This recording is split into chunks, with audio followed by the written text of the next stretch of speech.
the co-founder and co-CEO at Scalable, Kaya Yuriev, and creator Kaz Sawyer.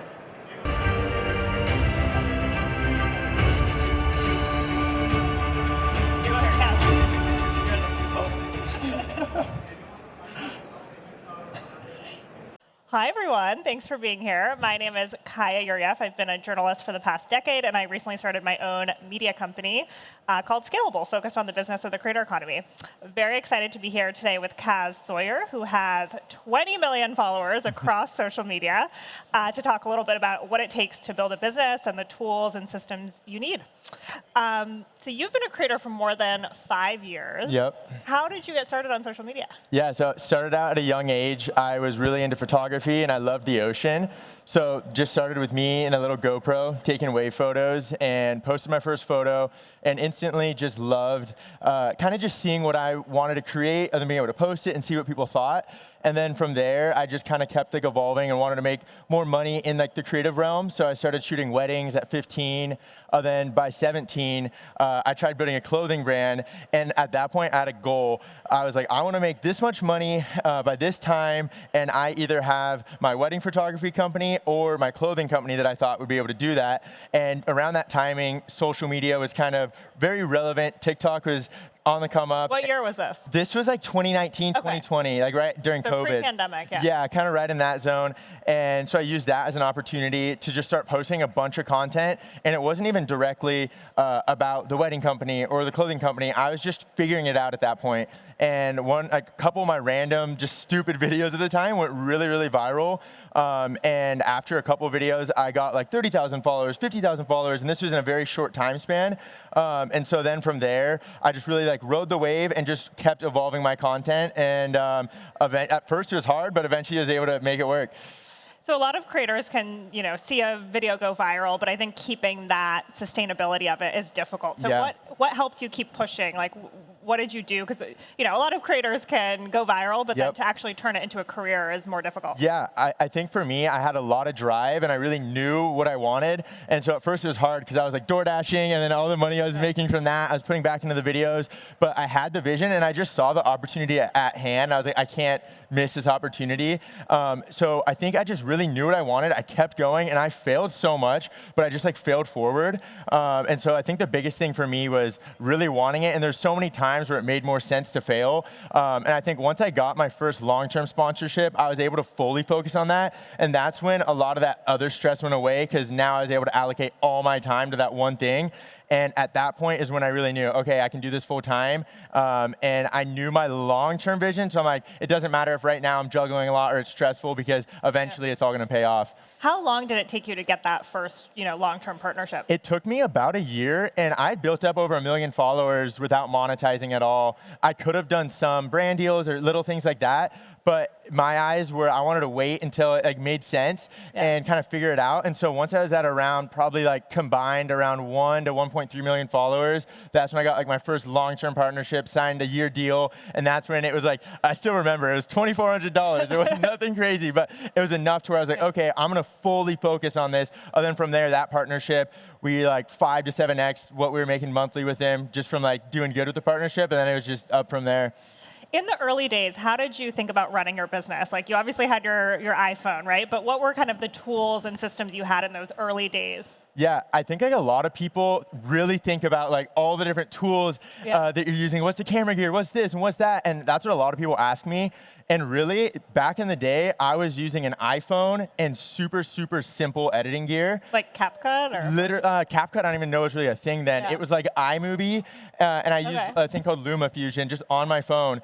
And so my tools mainly were just my creativity and then learning how to really format a video to be viral ahead of time. And now that's evolved, but at the time, that's what it was. And even now, filming on iPhone and keeping things simple, there's power behind that. So bare bones tools in the beginning. Yeah. When did you make your first hire? So for me at first, it was a lot of friends just helping me. Yeah. And I would say even when I had my first long-term partnership, it was still just friends helping. And it was probably about 2 years in when I made my first hire, but it still wasn't like official at this point. You know, it was like, I'm paying my friends now. And then it just slowly evolved as I started treating this as more of a real business. You know, then I'm like, okay, I'm gonna hire remote people. I'm gonna hire my first full-time person. But it was a very gradual thing for me. And the biggest thing for me is once I realized that I didn't want to be involved in every single role of the social media business, and I treated it more like a traditional business where I'm like, how can I really delegate things and roles? That's when I started hiring more people. And it was really hard for me because what I had to do is learn how to really restructure everything. Because the way I structured it and built up probably at the time over 10 million followers across platforms was I'm fully involved in the ideating. I'm fully involved in the filming. I'm fully involved in the editing. On film day, I'm like the one directing everyone. And then editing, it's all me. And I spread myself so thin. And so I really had to spend over a year figuring out how can I not touch editing anymore? Well, now that's gonna fully change my system, my approach, how I actually outline my videos ahead of time. But once I did that, it made it a lot easier to start actually scaling. So talk about that process. When you're outlining and scripting, are you doing that pen and paper? Are you doing it via Google Docs? Like, how are you actually organizing everything? So I attribute so much of my success, especially like in the earlier days, to whiteboards. So like physical whiteboards? Yes, and back in the day, it was all physical whiteboards. I had, it was my room at the time. It was like 3 whiteboards on one wall, and it was like my various posting schedules. So for TikTok, YouTube, Instagram, I had exactly how I wanted each post to be posted just to like build actual momentum on my page. And creatively, I could know before any videos were filmed, I need to film these videos, stair stack them around this way to really build the momentum. And then I would go on my other whiteboard. It was like an 8-foot whiteboard. It was like the logistics. It's like, okay, to make X, Y, and Z happen in this whole month, here's how I have to break it down on a day-to-day basis. And then we go back and be like, oh shoot, we're not gonna logistically do this. So we change the post schedule, and I loved that. But what became really, really hard is whenever I wanted to travel, like everything would fall apart because I'm like, I can't bring all these whiteboards with me. So now I'll still use real whiteboards, but I love Notion. Like I have that whole real life system built into Notion and a whole template like me and my team made, and it's helped a lot. But yeah. What does your team look like now? Who are the roles that you have, and how big is your team? Yeah, my team is not as big as a lot of people would think. I have one full-time person who's like my right-hand man, and I was really trying to figure out how I wanted that to look like, and I read a really good book called Rocket Fuel, and it shows the dynamic of an integrator and a visionary, and I view myself definitely as a visionary. And so for this given business, I knew that whoever my integrator was needed to be really, really proficient in editing, filming, and like the creative process so that I could share my vision with them and they could execute on it as if it was still me. And so in person, full time, it's just one person that I would just call like the visionary. And then remotely, I have some remote editing teams. I have a couple part-time people in person, a production manager who helps handle buying props, returning things, and even just helping me plan out my week because it's so hectic and I'm really, really bad at, I think I can accomplish way more than I can in a given time frame. So she'll kind of break things down for me and be like, okay, well, we can probably get this done, but not that. And yeah, it just keeps things flowing. Do you think it depends on the creator, or like what should business teams of creators look like? Yeah, obviously it depends on the creator, but I would say for any creators out there or even entrepreneurs and business owners that want to start leveraging social media to scale their businesses, it's very important early on, and this is something I wish I did, is treat it like you treat a business where don't involve yourself in all the roles immediately, because what's gonna happen is you're gonna attach your success to you being involved in all those roles. So let's say you are the one fully responsible for ideating, fully responsible for outlining and scripting a video, which, by the way, is the most important part of actually making a viral video and running a viral page. Is not the filming at all. It's not even the editing. It's about actually packaging it ahead of time. So for me, I can watch a video before it's even made and know if it's gonna perform well. And I have like my templates and everything that I replicate just based on all of my past viral videos. And so once you have all those systems, make sure that you have people in place to help execute those for you, because then if starting out, you're not doing the editing or anything, it's gonna be a lot easier long-term to fully scale that. And how do you manage remote teams? Do you guys use like Slack, or especially when you're working with people that aren't physically with you on editing videos? So personally, I prefer, like, if it's my option, I am gonna be in person all day long. Like, I love having an in-house editor because I want to be able to like sit side by side and look at the final stuff and still get involved because I'm a perfectionist. But I do now have, like, unfortunately, have to have a pretty big remote team with editing to keep things going. So I love Slack, Trello, and then Frame.io has been a game changer for me for video revisions. How does that work? Frame.io. Yeah, so basically, if you have remote editors, instead of just having them send the edited video and you now like putting like on a Google Doc, at this timestamp, I want this different. At this timestamp, this is what I do for my podcast. Yeah, I know. You need to start, like seriously, Frame.io is going to change the game for you because basically they upload the video in Frame.io and all you do is as the video is playing, you write notes and it auto tracks where you're writing those revisions and then it goes right back to them. And so it makes it way faster for you to send revisions, way faster for them to execute on it. And how my workflow on that really looks like is we'll go back and forth on the simple, quick revisions on Frame.io, and then if they have to be remote, I'll still get on a video call with them so I can see their editing software and do any of those more tedious things. But it saves so much time, so that's been definitely a game changer for me. Do you partner with any of these tool companies that you work with? No. You would be a great spokesperson for them. No, I don't, because for me, it's like I just want to use the tools I want to use, and I do all sorts of brand partnerships and kind of have like that differentiation. Like I'll do my paid partnerships when I do my paid partnerships, and I just want to use the tools I want to use. And especially with AI now, I'm constantly just testing different services and platforms. So I'm not opposed to partnering with one if I truly love it, but I also don't want to be tied down because I want to try the various ones. How do you use AI? Yeah, I think this is, especially at this whole conference and convention, everyone's talking about AI and how it's going to change everything. And I think it's really important that people don't let AI take over the creative process, but instead just help with your systems to take over the mundane tasks. So for me, I try to not let it change anything creatively, there we go. But I really try and have it help me with things such as in the editing process, even like studio sound. I'll use some different services where it'll level all the audio and it'll make it sound way more professional. So that's been like a game changer. Or I'll even use something that's made my workflow with my team a lot better is I use 11 Labs. I think their whole team is here. Yeah, voice AI. Yep, and so that's nice because what that looks like is I don't want my voice to be AI in the video because I want it to be real and I want it to be me, but I don't want to have to be involved in the process till the end. So I'll have my editing team, they already have my video outline. They already know before it's filmed and after it's filmed what my commentary and what my voiceover is going to be. And so they have an exact replica of my voice. They'll write it all out, they'll edit it, and that way, while they're editing, maybe they want to make changes to make it more engaging and more viral, and then they come back to me and I only have to do the voiceover once, where in the earlier days, I'm giving them an initial voiceover, and then we keep tweaking it. And so that's been something where it's like, I don't actually use it in the video, but getting the video from start to finish now has become a lot more seamless.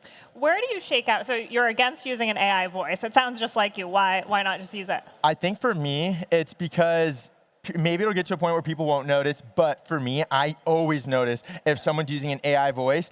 I always see that, and it takes away from authenticity. And I think now, as AI continues to evolve, people are going to stand out that are actually being authentic still. And there's going to be a lack of that because AI makes things easier. So I even see most people when they come up with their creative ideas for videos, what they're doing is they're talking to ChatGPT about actually coming up with the creative brief. For me, I'm like, no, I want to creatively fully think of it, and then maybe I'll have ChatGPT help break it down or put it into a document or help with saving time. But I just think it's important now. Don't let AI take over the creative process. Let it help with the mundane tasks. Mm-hmm. What is AI good at today? Time saving, it sounds like. Time saving is huge. I think, again, like I was saying, it's really good at making like some of those tedious editing things a lot faster and even bouncing ideas off. Like I bounce so many ideas off of AI, or when I want to do something, I'm like, well, can I actually accomplish this? And it'll just know like the online facts pretty fast. So, I mean, it is a very powerful resource. And for me, even just bouncing ideas back and forth, not the creative parts, but like the logistical parts of it. What about AI video editing tools, that kind of stuff? What's it not good at yet? I do not want to just have AI edit one of my videos. Yeah. And because Alone, yeah. I want someone who is on the same creative wavelength as me to be bringing my vision to life. Because I already know, like, for my editing process, it's not like, oh, make an edit. For me, I am watching the video before it's filmed, so I need someone to execute on that exactly how I want. So I would say it's like where I'm excited is when it gets to a point where maybe my facial hair doesn't match up in 2 different clips because I spent a month filming the video. I know we're very close where I could type in, match my facial hair throughout the whole video. Yeah. Then boom, it'll like, you know, naturally do that. Or the other day, I was filming a new long video that took me like a month to film, and one part of it, the quality somehow got completely ruined, and I was able to upscale that, and I didn't have to refilm it, which was huge. Like, just a couple years ago, upscale looked so fake and so bad. So I think it's very helpful for those fixes. Even in my hotel room yesterday, I was filming a video and it was flickering because the frame rate was off with the lights. And now with AI, you can just like easily have it fix those things. Or maybe you have your license plate in your video and you want privacy, it can easily blur things for you. So that's right now where I see is powerful with editing.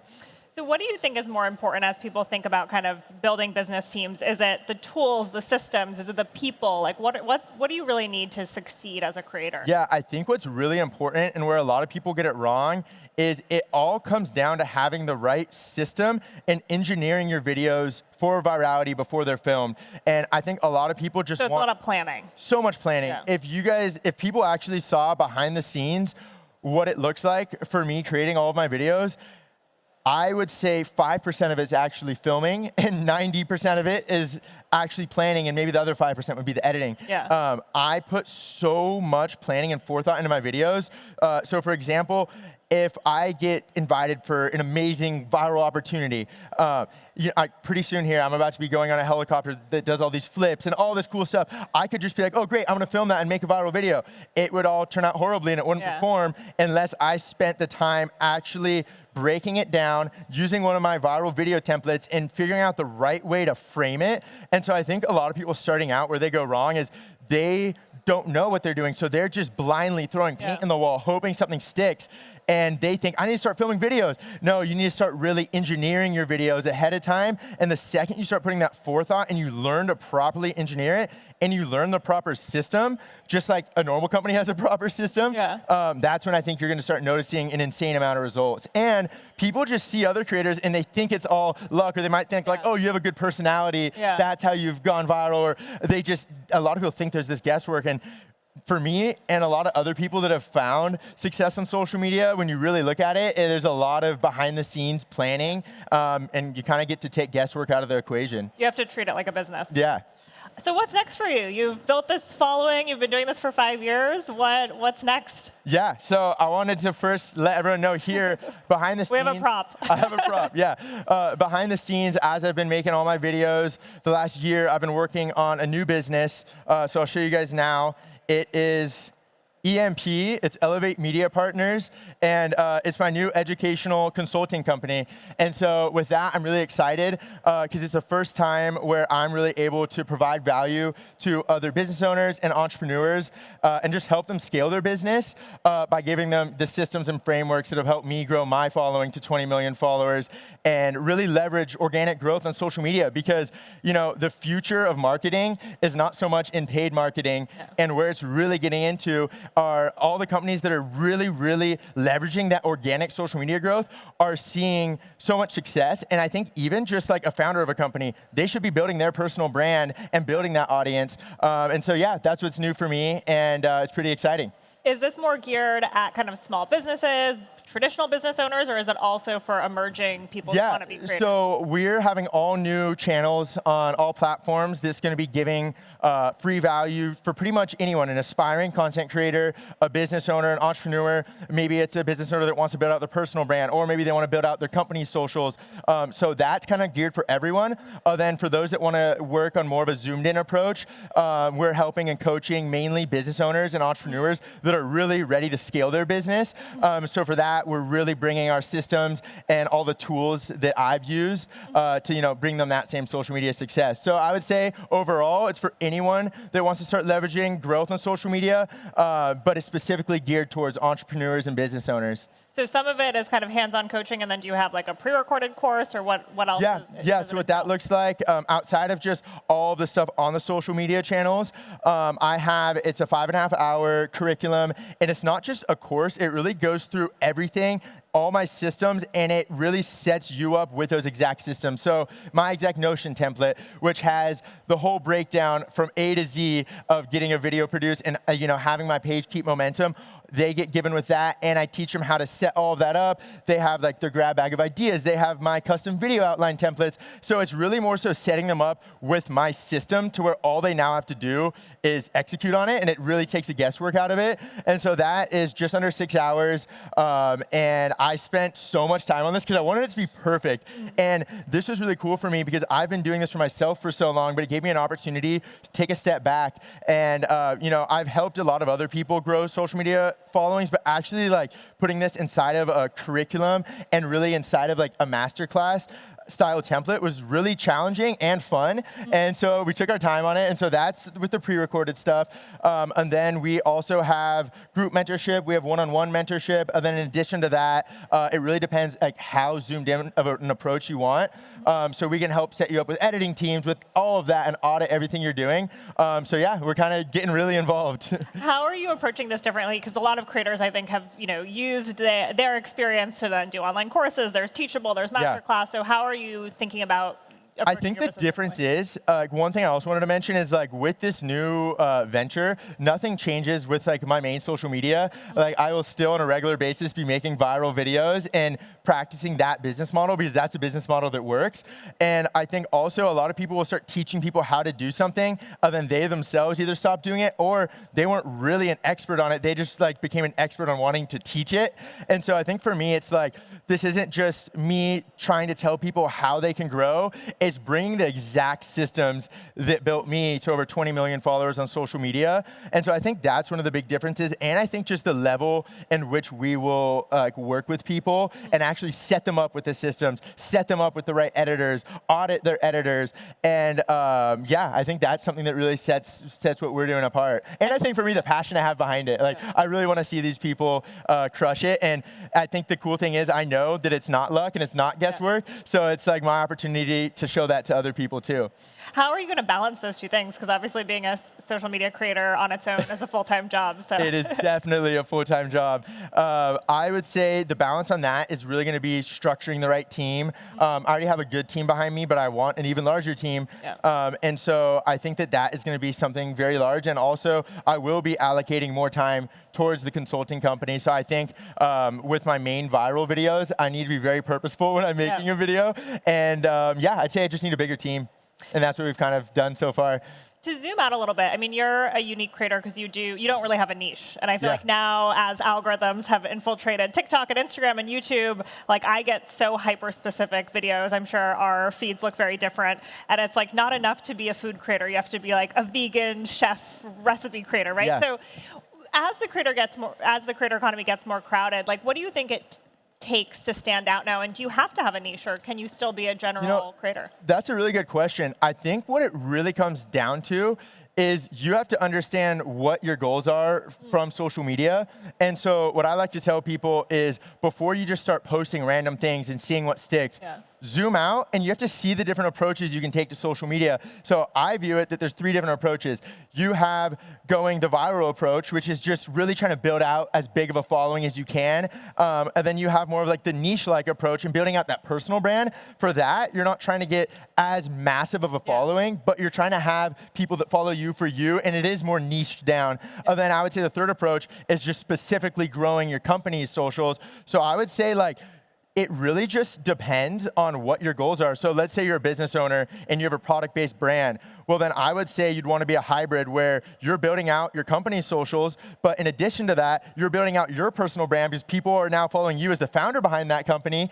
And then you're also going to want to be using tactics from making viral videos. And I think if done right, you make the viral videos to bring those eyes, right? Yep. But then you have those different style videos that actually nurtures the audience and brings in the right audience. So I would say it all depends on your goals, and you need to be purposeful before you get into social media and figuring out why you're doing that, because it's going to really change your end outcome. All right, we're going to end on one piece of advice. If you have one takeaway for the audience today, what would you tell them? One takeaway I would like to tell the audience here is if anyone wants to get into social media, or even in general, you have a business you want to start, there's something you really want to do, you can really accomplish anything if you just have no quit and you continue to fail forward. Behind closed doors, I've had so many more failures than I've had successes, and it's taken me so long. But on the outside, people see the successes, the win, the luck. So I would say this life is very short, and use this as an opportunity to take that bet on yourself and be willing to fail. Because the good news is, if you're willing to keep going, eventually one of those fails is going to be a win, and you really can accomplish anything you want if you put your mind to it. So I would say, take action and don't just let inspiration go. When you're inspired, make actionable steps. Write it down and then execute on those steps. When you're no longer inspired, you know the right steps to take and you keep doing it. Just like someone who wants to get into working out or get into the gym, 90% of the time, they don't want to do it. Yeah. You just have to do it. And I would say that would be the piece of advice I'd want to leave for everyone here. Don't overcomplicate it. Thanks so much, Kaz. Appreciate it.